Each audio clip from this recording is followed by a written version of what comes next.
વિદ્યાર્થી મિત્રો, મારી યુટ્યુબ ચેનલમાં આપનું હાર્દિક સ્વાગત છે।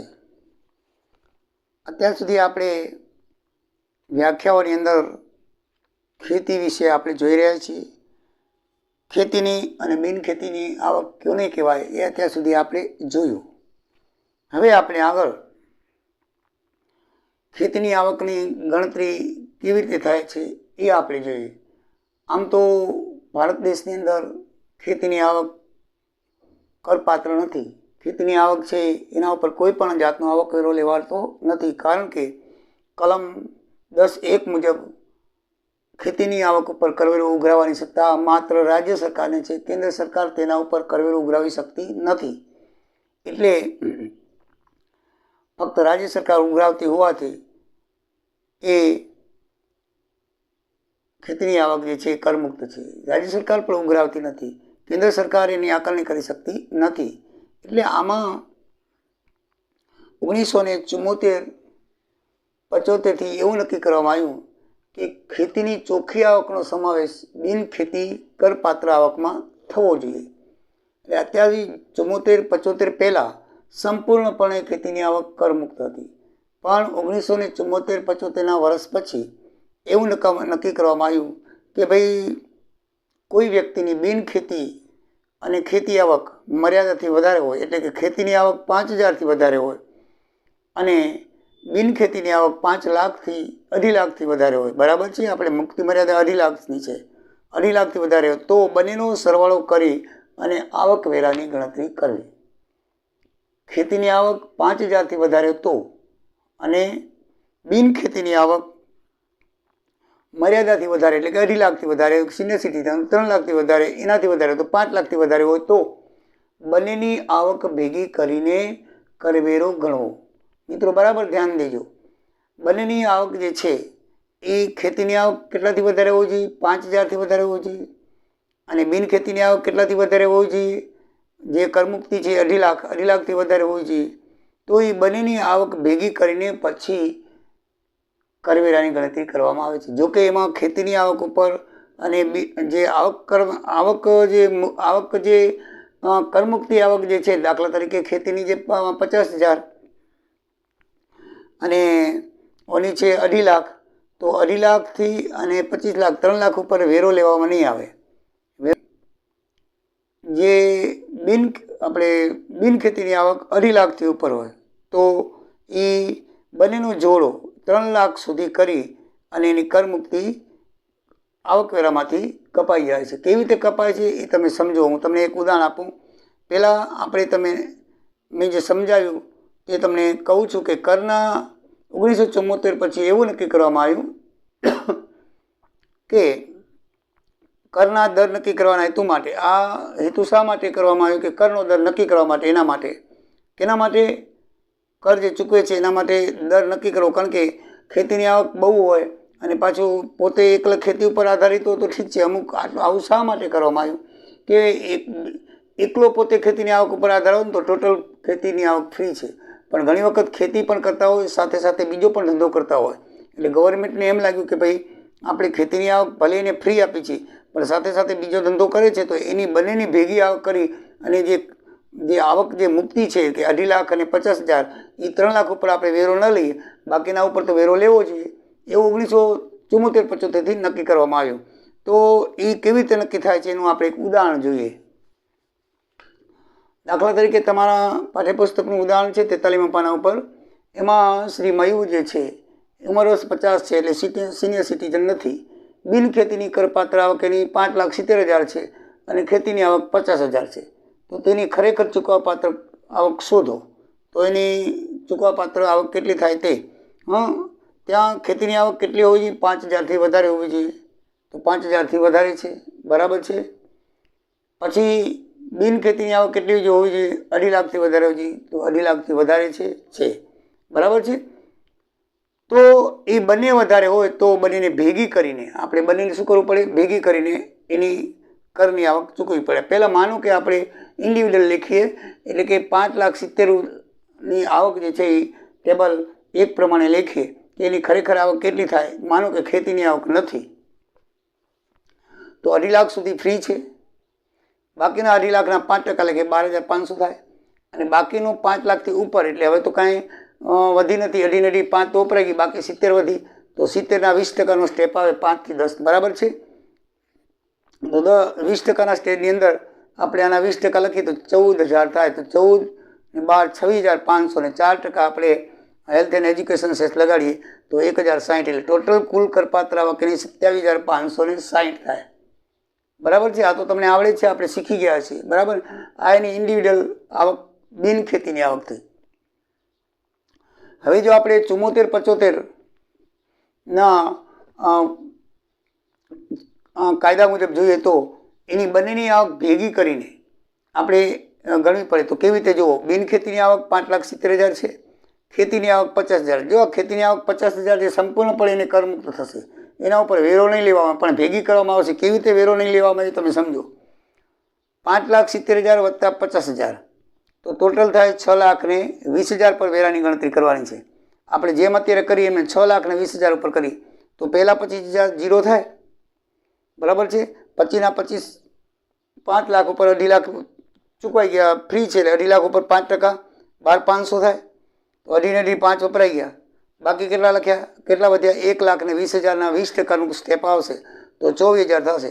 તો 12,500 ને 24,000 36,500 થાય. અને એમાં 4% લેખે શેષ લગાડો તો કેટલો થશે, 1,460 ને 37,960 રૂપિયા ચૂકવાના થાય. કેટલા થાય, 37,960. મિત્રો આ જે છે ને એમાંથી આવકવેરા કરમુક્તિ છે એ બાદ કરવી પડશે. એની જે આપણે દાખલા તરીકે આજે ખેતીની આવક ઉપર નહીં લેખાય, ખેતીની આવક 50,000 બાદ કરશું આપણે. અને 2.5 લાખ ઇન્ડિવિડ્યુઅલ જે મળે છે આપણને, એટલે 2.5 ને 50 એ 3 કરમુક્ત છે. તો 3 લાખ ઉપર જે આવકવેરો થાય એને બાદ કરવો પડે. સમજી લેજો બરાબર. ખેતીની આવક અને બિન ખેતીની આવક ભેગી ગણવાની. શું કરવાની, ભેગી કરવાની. ભેગી કર્યા પછી જે આવકવેરો કુલ કરપાત્ર રકમ થાય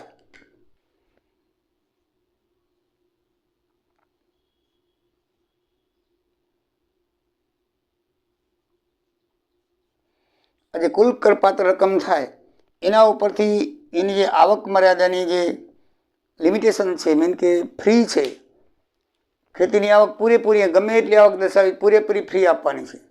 અને આપણે જે ટેબલ છે એ પ્રમાણે પહેલાં 2.5 લાખ સુધી ફ્રી છે, તો એ 2.5 લાખ અને 50,000 ખેતીની આવક, ટોટલ 3 લાખ ઉપર આવકવેરો બાદ કરવો પડે. તો 3 લાખનો આવકવેરો કેટલો થાય, તો આપણે ગણી, પહેલાં 2.5 લાખનું ફ્રી છે, બાકી બધા 50,000, તો 50,000ના 5% 2500 થાય. એમાં 4% શેષ લગાડો એટલે 2,600 રૂપિયા એને બાદ મળે. આજે મિત્રો કયા છે ખબર છે, જે એને આવકમાંથી મુક્તિ મળી છે. ખેતીની આવક ટોટલી ફ્રી છે તો 50,000 બાદ મળશે.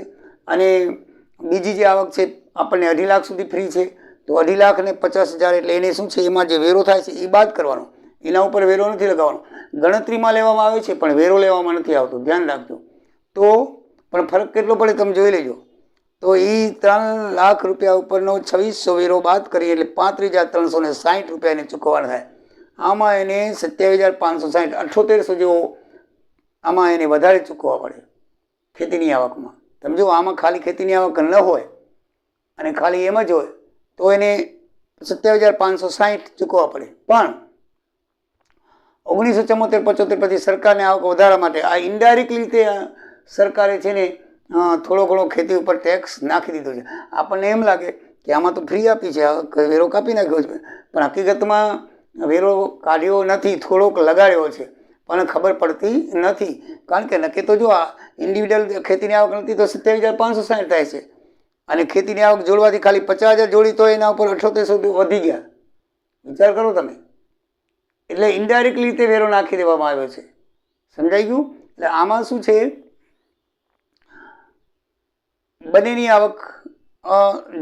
બંનેની આવક સાથે કરીને સરવાળો કરી અને પછી જે ફ્રી ખેતીની આવક ટોટલ વત્તા 2.5 લાખ ખેતીની આવક હોય જે તે વત્તા 2.5 લાખ જે એના ઉપર પાછો કરવેરો ગણવાનો, એ કરવેરો આ ટોટલ રકમના કરવેરામાંથી બાદ કરો, આટલા એને ચૂકવવાના થાય. મિત્રો સમજાયું કે નહીં? કે તમને 1974થી આ નક્કી કરવામાં આવ્યું છે, બાકી તો પહેલાં ટોટલી ફ્રી હતું.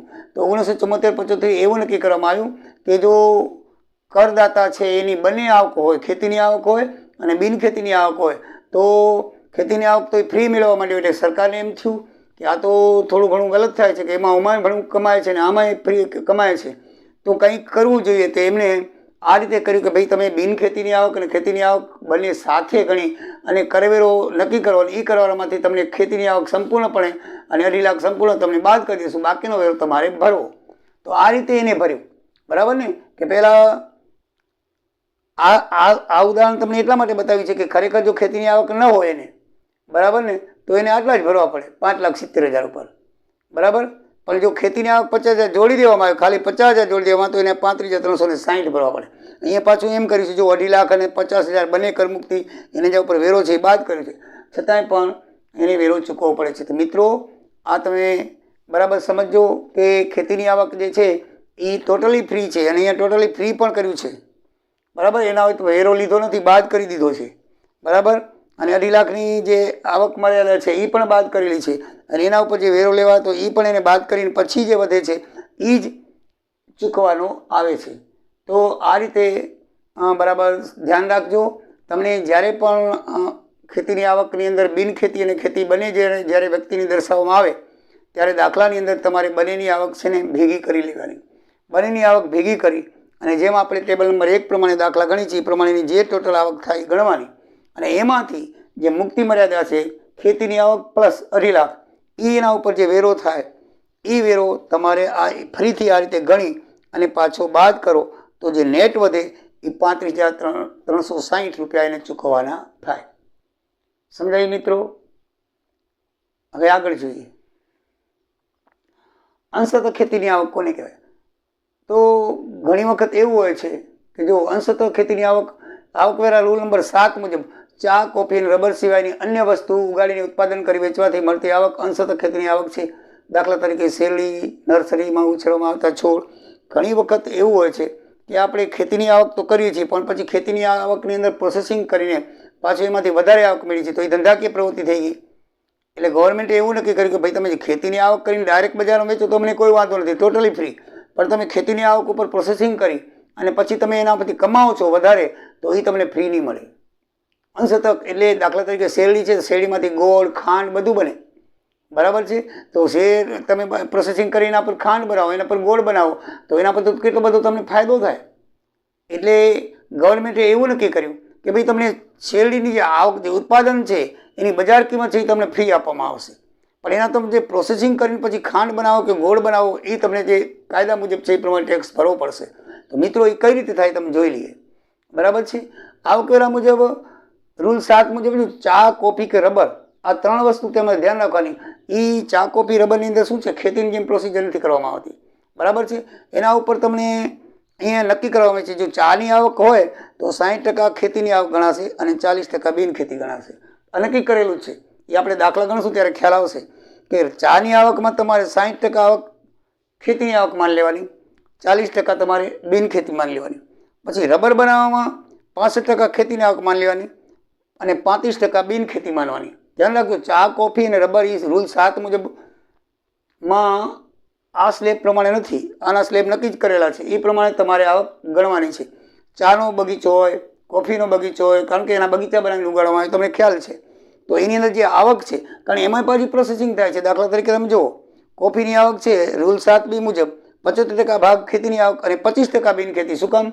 કે કોફીની અંદર, ચાની અંદર તમે પ્રોસેસિંગ કરીને સરસ બનાવીને અંદર બધી કંઈક ભેળવવામાં આવતું હોય, સુગંધ બુગંધ કે કાંઈ પણ, તો એ છે એનાથી તમે વધારે કમાઓ તો પછી તમારી ખેતીની આવક ઘટી જશે. દાખલા તરીકે આ જે છે કોફીની આવકના રૂલ 7B મુજબ 75% ભાગ ખેતીની આવક અને 25% બિનખેતી ગણાશે, બરાબર છે.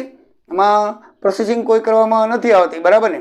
દાખલા તરીકે ચાની અંદર પ્રોસેસિંગ, રબરની અંદર પ્રોસેસિંગ કરવામાં આવે છે તો એની અંદર ઓછી ખેતીની આવક છે. જો 60% છે, 40% બિનખેતી છે, આમાં 65% ખેતીની આવક છે, 35% બિનખેતી છે. અને કોફીની આવકની અંદર 75% ભાગ ખેતીની આવક અને 25% બિનખેતી બનાવવામાં આવે છે. પણ તમે જો એની અંદર પ્રોસેસિંગ કરો તો જો લખ્યું છે, પણ તમે પેદાશ પર પ્રક્રિયા કરી વેચાણ કરવાથી મળતી આવકના 60% ખેતીની આવક અને 40% બિનખેતી કહેવાશે. એ ધ્યાન રાખજો. 40% શું કહેવાશે? બિનખેતી. એટલે માનો કે ચા, કોફી ઉપર તમે પ્રોસેસિંગ કરો તો તમારે 60% ખેતીની આવક ગણાશે.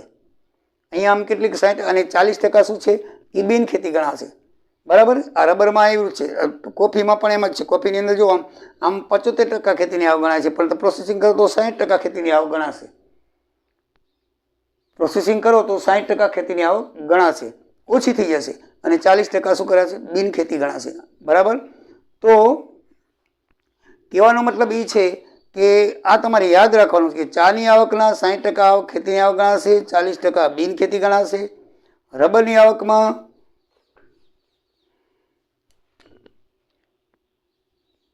રબર બનાવવાના ધંધામાં તમારે 65% ખેતીની આવક થશે અને 35% બિન ખેતી આવક ગણાશે. કોફીની આવકમાં રૂલ 7B મુજબ 75% ભાગ ખેતીની આવક ગણાશે, 25% બિન ખેતી ગણાશે. પણ પેદાશ ઉપર પ્રક્રિયા કરી વેચાણ કરવાથી મળતી આવકના 60% ખેતીની આવક ગણાશે. તમારી ખેતીની આવક ઘટી જશે પ્રક્રિયા કરવા, 75% છે એને બદલે 60 થઈ જશે.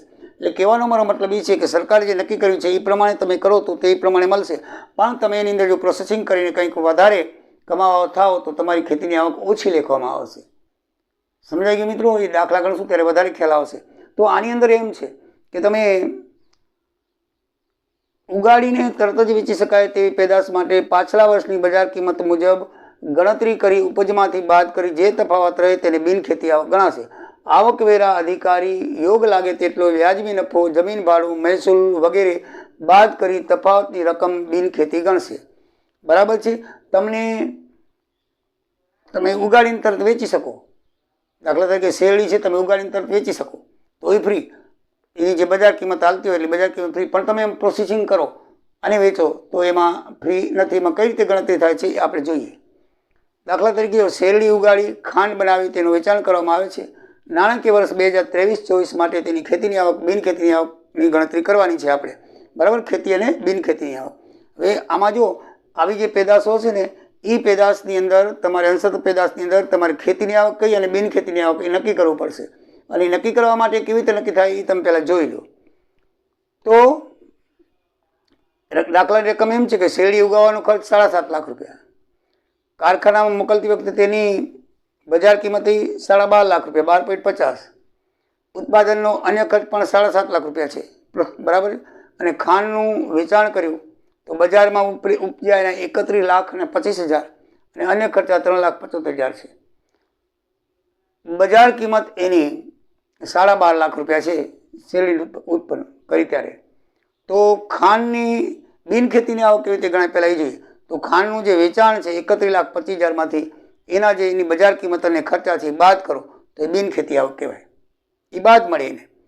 બરાબર છે. જેની બજાર કિંમત છે. આમ તમે ડાયરેક્ટ વેચી નાખો શેરડી, બધું તમને માફ ખર્ચા ને બધું, પણ તમે પ્રોસેસિંગ કરો છો એટલે વેચાણમાંથી તમને જે બાદ મળે તો બાદ મળે છે. ડાયરેક્ટ તમે શેરડી વેચી નાખ્યો તો 500 બાદ મળે, તમારા ખર્ચા બધા બાદ મળે, બધું બાદ મળે. પણ તમે ખાંડ બનાવી છે તો ખાંડની આવકમાંથી એ ખર્ચા બાદ કરીને બાકીની આવક છે એ તમે બિન ખેતી લેખાશે. જો મિત્રો 31,25,000માંથી એને બજારનું જે મૂલ્ય છે એ બાદ મળશે, 12,25,000. એને ઉત્પાદન ખર્ચ અને અન્ય ખર્ચ છે એ બધા બાદ મળશે. ટોટલ 2,23,75,000 રૂપિયા છે. બરાબર છે. તો બિન ખેતીની આવક કેટલી થઈ? 7,50,000 થઈ. કેટલી થઈ? 7,50,000. 23 લાખ રૂપિયાને બાદ મળ્યા. સમજાયું મિત્રો કે કોઈ પણ ખેતીની પેદાશ ઉપર પ્રોસેસિંગ કરીને બજારની વેચાણ થાય તો હકીકતમાં તમે ડાયરેક્ટ જે વેચી શકો છો ને, ઉગાડીને સીધું વેચવાનો માલ હોય ને એના ઉપર તમને ગવર્મેન્ટ ટોટલ ફ્રી આપે છે. કરવેરો ભરવાનો હોતો નથી. પણ તમે એને કાપી અને પછી કારખાનાની અંદર કે બીજા કોઈ પણ રીતે કંઈ પણ પ્રોસેસિંગ કરીને બજારમાં વેચો તો એના ઉપર જે તમને મળવાની ફી છે એ તમને જે મળે છે ડાયરેક્ટ જે બજાર કિંમત છે એ તમને ફ્રી મળશે. પણ પ્રોસેસિંગ કરીને વેચવાથી જે આવક થાય છે એ વધારાની આવક ઉપર તમારો વેરો લાગશે. આ દાખલા તરીકે તમે ખાંડ છે તો ખાંડની પર પ્રોસેસિંગ કરી, શેરડી છે શેરડી પર પ્રોસેસિંગ કરી 31 લાખ ઉપજાવ્યા તો તમને જે એનું બજાર કિંમત છે પાછલા વર્ષની જે હોય એ બજાર કિંમત 12 લાખ રૂપિયા, એના ઉપર ખર્ચો અને ખર્ચા એ બધા તમને બાદ મળ્યા તો આ એની બિન ખેતીની આવક 7.5 લાખ રૂપિયા. એના ઉપર તમારો કર લાગશે. સમજાયું મિત્રો? જે ખેતીની પેદાશ ઉપર અલગ પ્રોસેસિંગ કરી અને બજાર કિંમત વધારે ઉપજાવવા માટે ખેતીની પેદાશથી વધારે આવક ઉપજે. ખેતીની પેદાશ તો 12,50,000 હતા, 12.5 લાખ, પણ પ્રોસેસિંગ કરી તમે ખાંડ બનાવી તો ઘણા બધા કમાણા, 31,25,000. તો ગવર્મેન્ટ એમ કાંઈ ફ્રી ન આપે તો તમે પ્રોસેસિંગ કરી કેટલી વસ્તુ એવી છે શાકભાજી પ્રોસેસિંગ કરીને આપણે વધારે વેચી શકીએ, તો એ નહીં, બરાબર છે ને. તો એની અંદર તમારે એની જે એકચ્યુઅલ જે ઉગાડીને તરત વેચવાથી એના જે ખર્ચા છે એ તમને બાદ મળશે. બાકીની આવક એ બિનખેતી ગણવામાં આવશે અને એના ઉપર તમારે વેરો લેવામાં આવશે. સમજાય મિત્રો? તો આ રીતે બિનખેતી આવક નક્કી થાય. હવે ખેતીની આવકની ગણતરી કેવી થાય? તો એ ખેતીની આવક એની અંદર છે ને શેરડીનું બજાર મૂલ્ય છે એમાંથી શેરડી ઉગાડવાના ખર્ચા જે છે એ 7,50,000 બાદ થશે. શેરડી ઉગાડવાનો જે ખર્ચો છે એ ખેતીની આવક ગણવામાં આવશે. જો બિનખેતીમાં જે આ ઉત્પાદન ખર્ચ છે, જોજો શેરડી ઉગાડવાનો ખર્ચ એ બાદ મળશે પણ ઉત્પાદન ખર્ચ બાદ નહીં મળે, બરાબર ને. ઉત્પાદન ખર્ચ આમાં જુઓ, જે બને 7.5 લાખ રૂપિયા છે શેરડી ઉગાડવાનો ખર્ચ છે અને ઉત્પાદનનો ખર્ચ છે. ઉત્પાદનનો ખર્ચ જે બિનખેતીમાંથી બાદ મળશે એમાં શેરડી ઉગાડવાનો ખર્ચ બાદ મળતો નથી, ધ્યાન રાખવાનું. જ્યારે શેરડી ઉગાડવાનો ખર્ચ છે ને એ ખેતીની આવકમાંથી બાદ મળશે. શેમાંથી મળશે? ખેતીની આવકમાંથી બાદ મળશે. શેરડીનું બજાર મૂલ્ય કેટલું છે? 12,500. એમાં તમે જે ખર્ચા કર્યા એ બાદ થશે, એ તમે માફ. બાકીના જે ખેતીની આવક થઈ એ કેટલી થઈ? 5 લાખ રૂપિયા. તો એ ખેતીની આવક 5 લાખ રૂપિયા છે, તો એ તમને 5 લાખ ઉપર ટોટલ ફ્રી મળશે. શું મળશે? ખેતીની આવક. આમ તો ટોટલી ફ્રી છે આ બેનો. આ 12,50,000માંથી તમે ખર્ચા બાદ કરો એટલે ખર્ચા આપણને ફ્રી જ મળ્યા અને ખેતીની આવક 5 લાખ છે એ પણ તમને ફ્રી જ મળી, બરાબર છે. 12,50,000 ને 7,50,000 એ તમને આમ જોઈએ તો તમે ખરેખર રીતે જુઓ તો ફ્રી જ છે. ઇન્કમ ટેક્સ નથી, આપણે એના ઉપર લાગતો નથી આવકવેરો.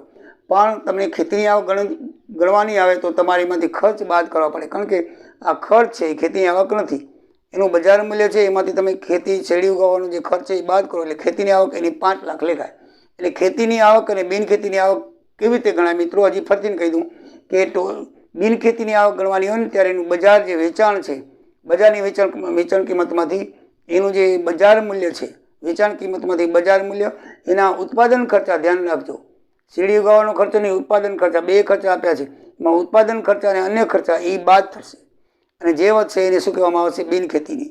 અને ખેતીની આવક ગણો ત્યારે બજાર કિંમતમાંથી ફક્ત એને ઉગાડવાનો જે ખર્ચ આવ્યો છે એ બાદ થશે અને ખેતીની આવક મળશે. જોયું મિત્રો, બિનખેતી અને ખેતીની આવક આ રીતે થશે. હજી પણ આપણે વધારે દાખલા લઈને આપણે આગળ વધશું. તો મિત્રો આની અંદર તમને ખબર બરાબર પડી ગઈ હશે. નેક્સ્ટ વિડીયોની અંદર આપણે વધારે સમજણ પાડશું. જય સિયારામ, જય દ્વારિકાધીશ.